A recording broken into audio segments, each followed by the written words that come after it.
नेपाल भाषाया नाजाम आधुनिक कवि पूर्ण वैद्य मन्ट वेक बिहिबा बनी यलया निदान अस्पताले मरुगुख कवि पूर्ण वैद्य कब्जे जुसेली फाद्र 2 गते निदान अस्पताले फर्न यागु खसा थथे फर्न या ठुङ्का वेक यात कोरोना भाइरस परीक्षण याबले कोरोना पोजिटिभ खने दुगुख अस्पताले वास यागु छोले अक्सिजन या मात्रम हो जुसेली भेन्टिलेटर तया वेकया वास जुगुख मधुम कवि वैद्य शुक्रबार हिने पशुपति आर्य खाते विद्युतीय शब्दागृहले अन्त्येष्टि यागुख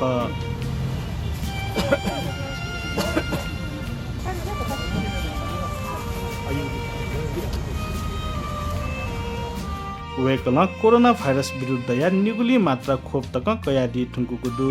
पूर्ण वैद्य जन्म विक्रम सम्वत 1997 नेपाल सम्वत 1060 गुनपुनी खुनु खोपया चोछे पाले जुगुख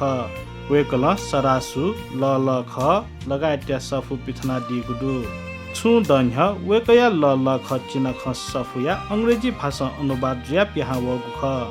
नेपाल सम्वत 1084 विक्रम सम्वत 2021 वेकया त सरासुया लागि नेपाया हे नापाङ्गु साहित्यिक शिल्पा श्रेष्ठ शिल्पा ललहागुख